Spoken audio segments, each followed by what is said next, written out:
Bonjour à tous. Fin du chapitre concernant l'introduction au monde quantique. Donc, nous abordons le grand 5 qui s'appelle donc quantification de l'énergie d'une particule confinée dans un puits à une dimension.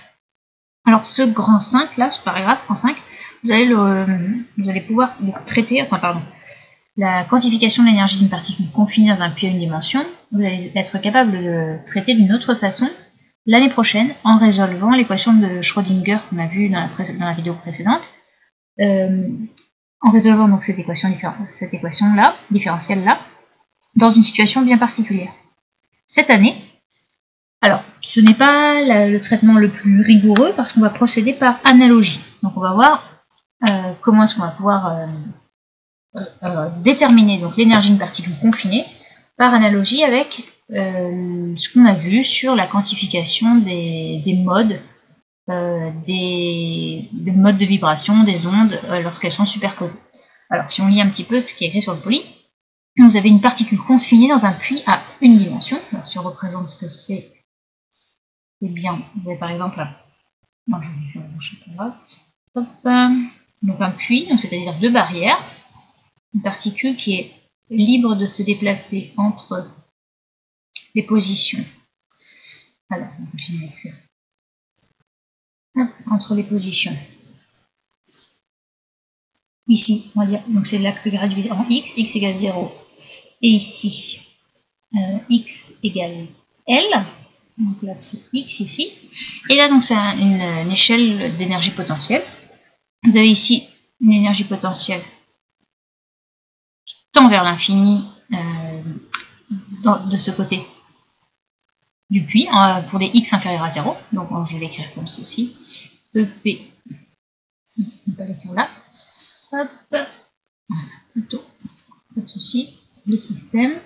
Donc la limite de l'énergie potentielle de la particule, quand x inférieur c'est qu'à 0 égale plus l'infini. De la même façon, la limite de l'énergie potentielle lorsque x est supérieur strict à L égale plus l'infini. Et par contre, on choisit pour origine des potentiels 0, et donc une énergie potentielle nulle pour x appartenant à l'intervalle 0L.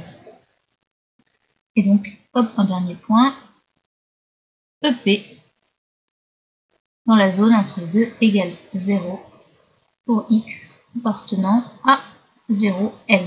Donc là, la particule, elle est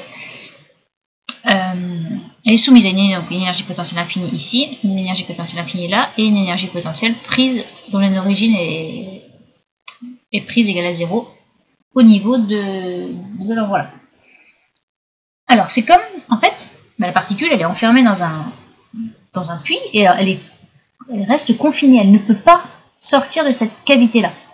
Elle est libre d'aller et venir entre x égale 0 et x égale L, par contre, impossible de franchir les murs d'énergie l'énergie potentielle infinie ici et ici. Donc là, on va rajouter une petite page. C'est ce qui est écrit. Je n'étais pas forcément obligée, on va voir.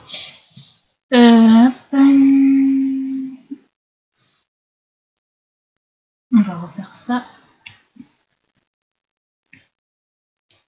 Ici. Je sais pas si c'est ça que j'enlève en fait. Je pense que j'ai fait une bêtise. Hop, on va regarder. Si c'est bon. Hop, donc on va continuer. C'est comme donc, c'est ce que j'ai dit, elle pouvait se déplacer librement entre ces deux murs. Et maintenant, donc on va pouvoir associer, on associe à cette particule une fonction d'onde, comme on l'a vu dans le paragraphe précédent. Cette particule quantique, donc qui peut être un électron, un neutron, cette particule, une fonction d'onde, notée donc par exemple phi ou psi, peu importe. Alors, donc dans le chapitre sur les superpositions d'ondes, on a vu que lorsque une onde onde de matière est confinée, et lorsque lorsqu'on vous avez une onde confinée, donc c'est-à-dire avec des situations, là je vais pouvoir le préciser, on l'écrira après, lorsque l'onde est confinée, il y a forcément une onde stationnaire, superposition. Vous avez des conditions limites qui imposent que l'onde reste confinée, et donc vous avez accès, l'onde résultante est une onde stationnaire. Donc la fonction d'onde va être une onde stationnaire.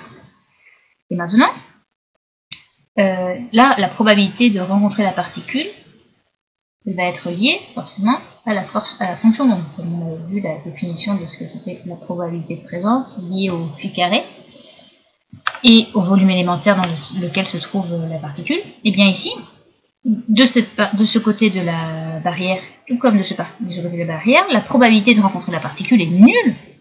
Forcément, la particule est dans cette zone-là. Et par continuité, donc là, c'est ce qu'on a écrit ici, cette probabilité est nulle pour x inférieur à 0 et pour x supérieur à L.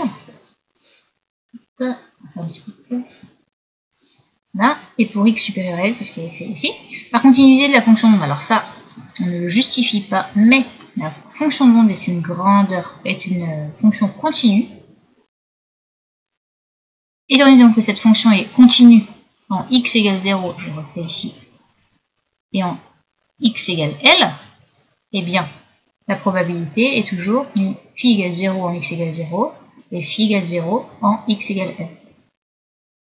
Donc vous avez en fait des nœuds, si vous vous rappelez le vocabulaire, des nœuds de vibration en x égale 0 et en x égale L, et la largeur du puits est forcément un multiple entier de, je fais le mode, on va parler de mode, n égale 1, c'est le schéma, mais je vais le faire ailleurs, alors, hop là, on va refaire ça, sinon on a l'impression que je multiplie la longueur de la cavité, pour une même longueur de cavité, hop, n égale 2,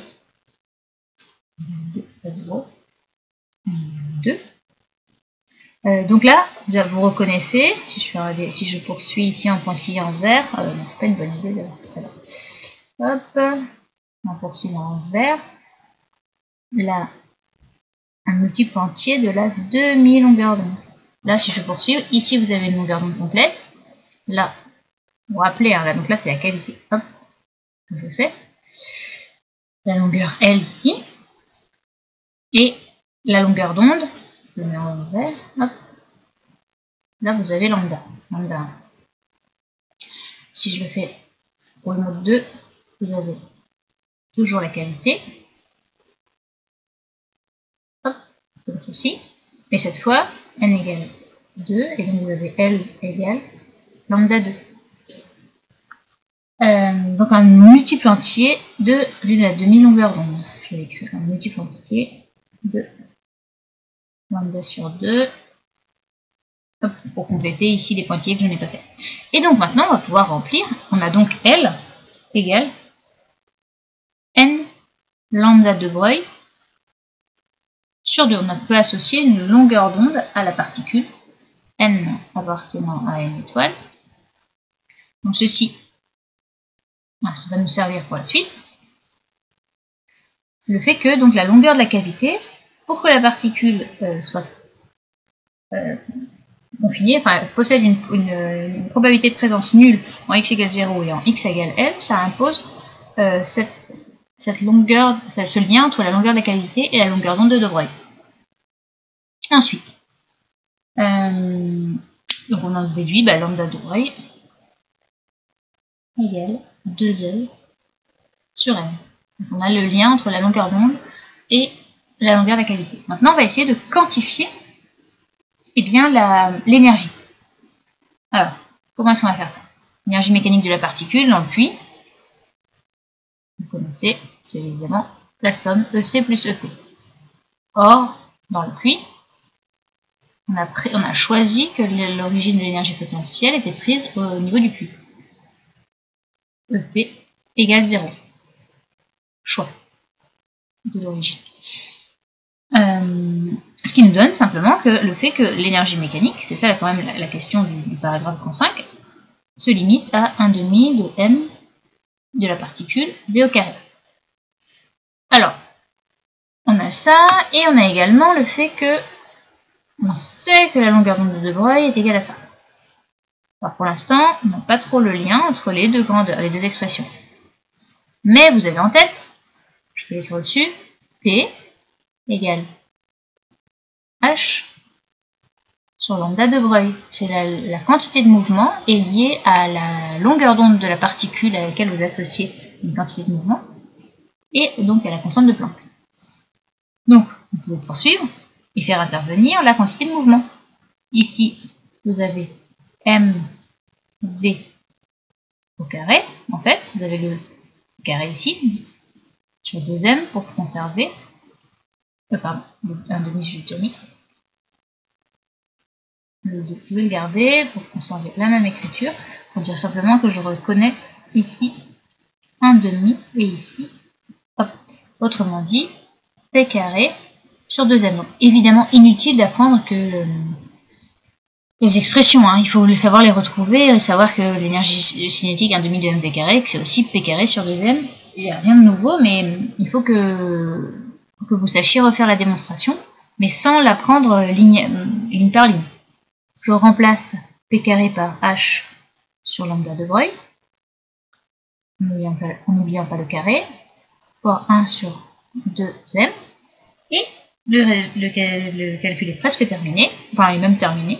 Donc maintenant je remplace le lambda de Broglie par 2L sur n, et j'obtiens la quantification de l'énergie mécanique de la particule dans le puits, qui est égal à h carré. Alors, lambda de Broglie, c'est 2L sur... je vais écrire, plus simple. Donc sur 2L au carré, le n remonte ici. Il reste effectivement les 2n encore. Et donc ça nous donne n h carré sur 8 L carré n. Avec n, c'est pas m, hein, c'est un n ça, avec n appartenant à n étoiles.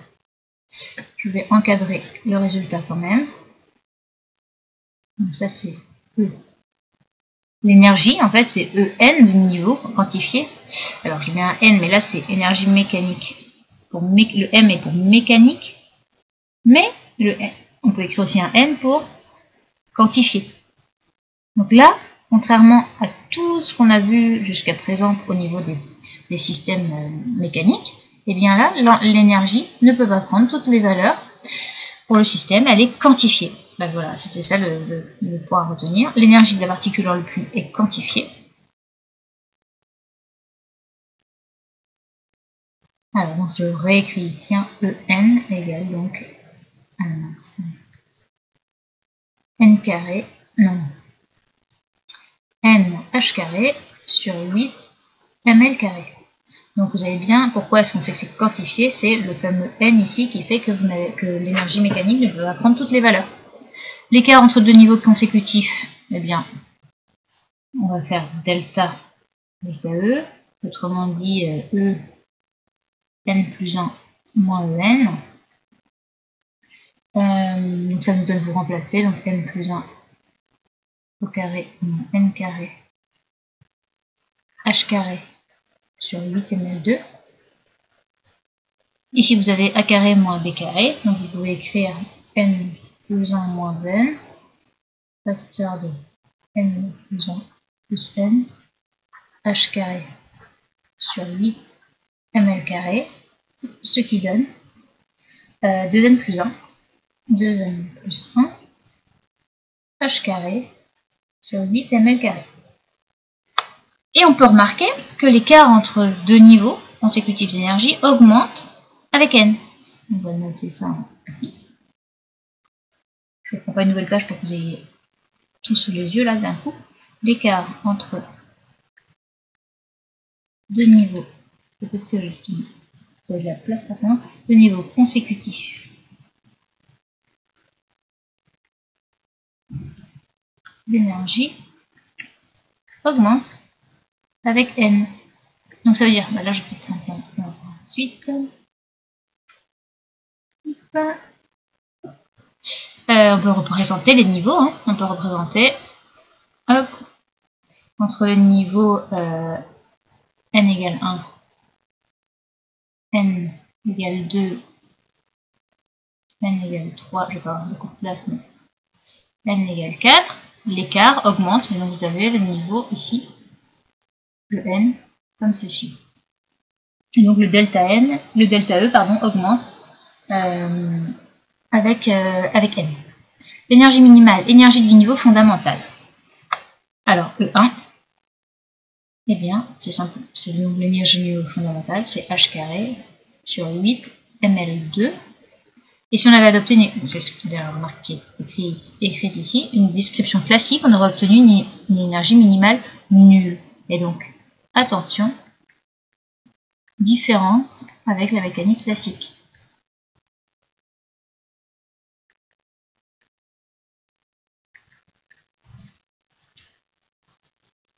Alors, petit b, donc là maintenant le chapitre est terminé, en fait on va passer à des applications. Transition d'un niveau d'énergie à l'autre. Quelle est l'énergie que doit céder la particule pour passer d'un niveau n d'énergie à un niveau n' d'énergie E'? Que doit céder. Donc, je représente ce qui se passe. Vous avez En ici. Et donc, vous avez En' ici. Cette énergie. Donc là, à ce moment-là, delta E, pardon, est ici. Delta E. Donc, question 1. En moins En'. On a obtenu l'expression juste plus haut. Donc, vous obtenez NH carré sur 8 ml2 moins N' H carré sur 8 ml2. Rien de plus. Et de quelle façon la particule peut-elle céder de l'énergie pour passer de ce niveau à celui-ci? Ça, vous allez commencer à avoir l'habitude. Comment est-ce qu'une particule se décharge et revient à un état de plus basse énergie par l'émission d'un photon, par exemple. En fait, hop, je mets une petite couleur.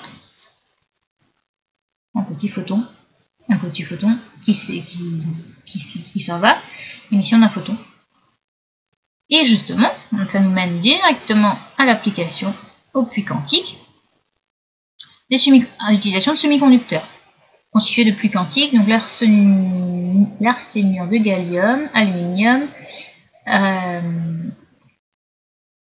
donc un semi-conducteur utilisé dans la fabrication des diodes, des DL.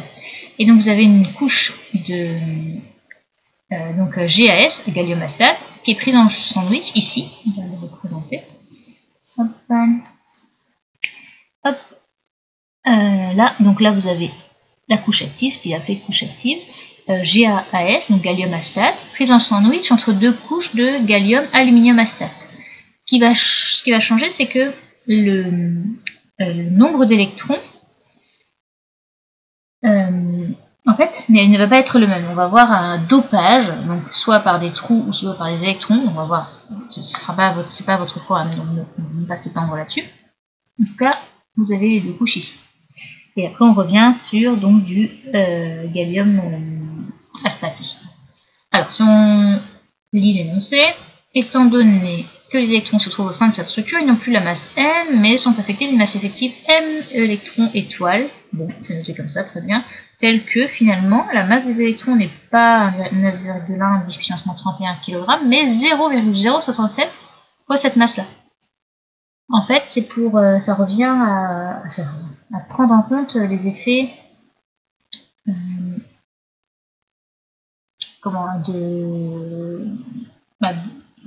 des effets relativistes dans le milieu. Alors, sachant que la taille du puits quantique est L égale 3 nanomètres, déterminer la longueur d'onde du photon émis du niveau 2 vers le niveau fondamental d'énergie E1. Alors, un petit schéma s'impose. Vous avez donc niveau 2, n égale 2, n égale 1. Sachant que là, détermine la longueur d'onde du photon émis, donc en fait, le système va basculer comme ceci, avec émission d'un photon. Et là, c'est ça la question, c'est pour ça que trop d'entre vous se trompent, se mélangent les pinceaux, c'est que d'un côté, il va falloir considérer les électrons. Ici, ceci, concerne les électrons. Et par contre, ici, ce qu'on vous demande, la question, c'est lambda du photon. La question, c'est ça, la longueur d'onde. Donc, dans un premier temps, eh bien, il faut que vous fassiez un bilan d'énergie et qu'en fait, l'écart en énergie entre ces deux niveaux est exactement égal à l'énergie du photon qui est émis. Donc, vous écrivez delta E égale donc E2 moins E1. Mais exact, donc ça c'est écart entre les deux niveaux d'énergie.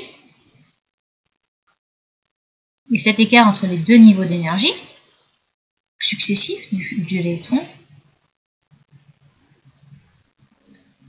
va juste être égal à l'énergie du photon émis. Et donc l'électron va voir son énergie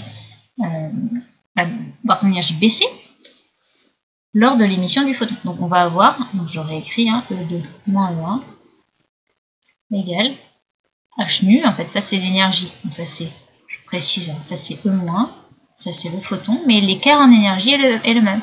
Autrement dit, HC sur lambda, c'est ça qui est cherché.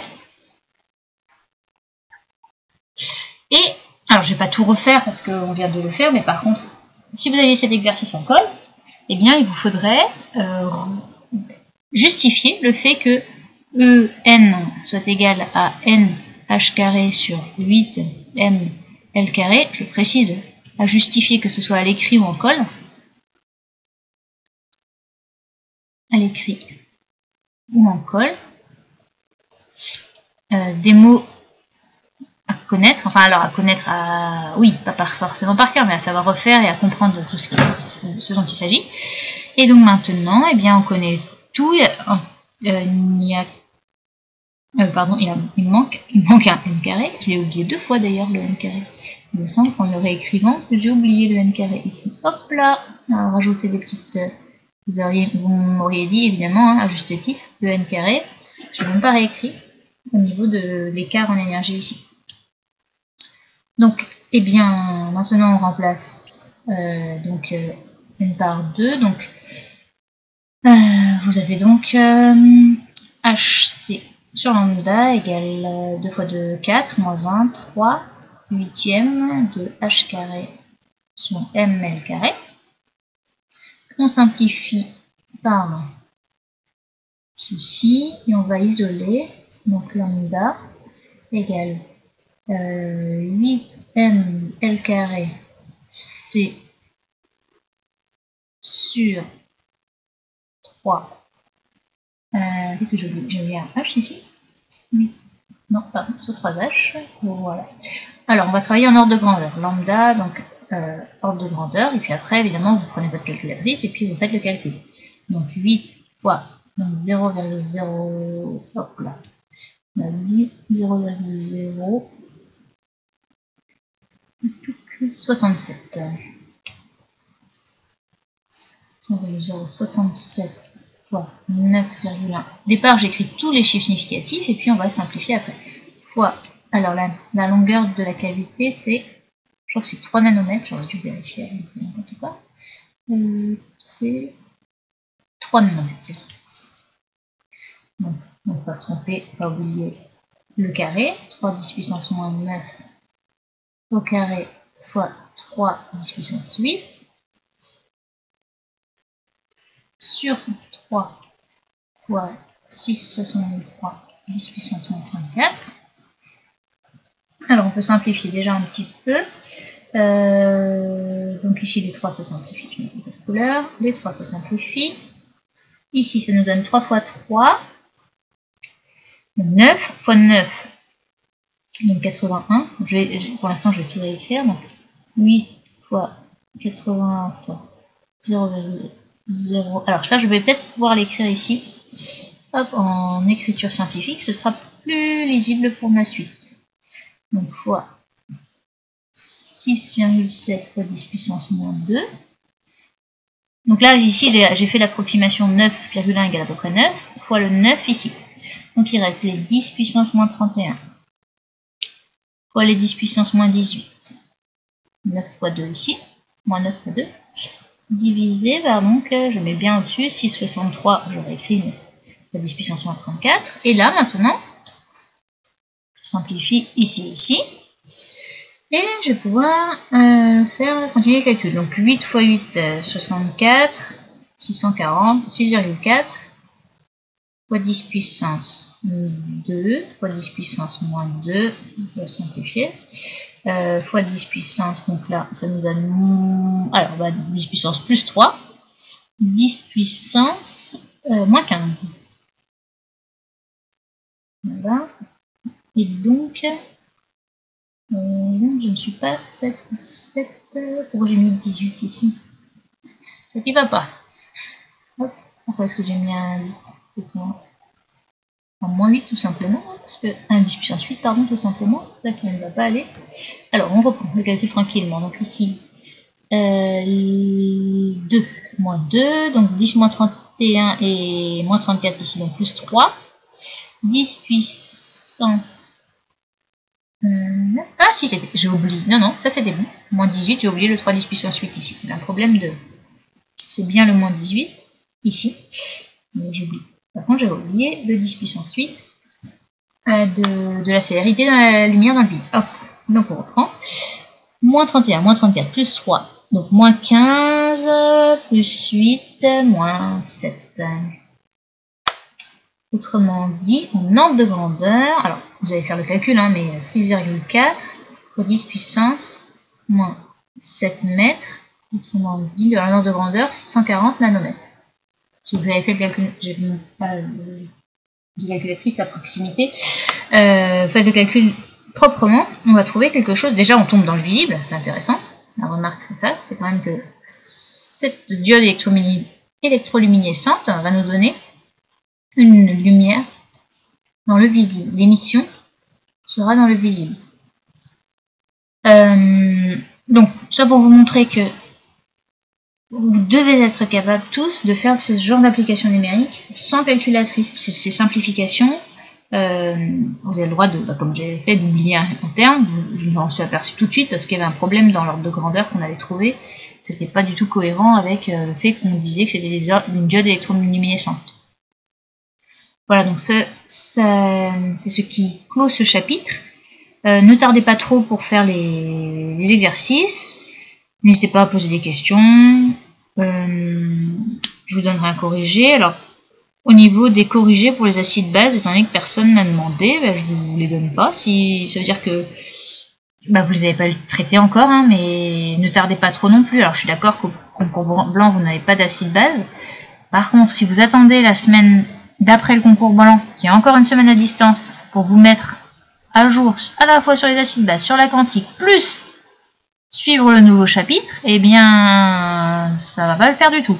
Je vous préviens, je vous dis tout de suite, eh bien qu'il y aura un test, je dirais mercredi de vive voix, il y aura un test portant sur tous les chapitres vus à distance, la semaine où vous serez, un test, ce ne sera pas juste une interro de cours, hein, sur la semaine où vous serez évidemment en présentiel. On va pas attendre le prochain devoir, il faut que vous soyez à jour là-dessus. Bon, ça vous met un peu de pression, hein, je suis d'accord que ça fait des choses en plus, mais vous avez 7 jours dans la semaine, je suis d'accord qu'il n'y a pas 7 normalement de la physique tous les jours, le week-end compris, mais il faut que vous lissiez au maximum le visionnage des vidéos et votre TD. Il n'y a pas non plus 20 exercices à traiter par chapitre. Si vous en faites un par jour, il y en a moins que 7 dans la feuille de TD, vous arrivez à être à jour sur la physique. Et un exercice de TD n'est pas insurmontable. Ça ne doit pas être insurmontable pour vous. Donc, vous devez d'avoir débordé sur ce genre de choses. Et puis donc, bonne continuation et à vendredi.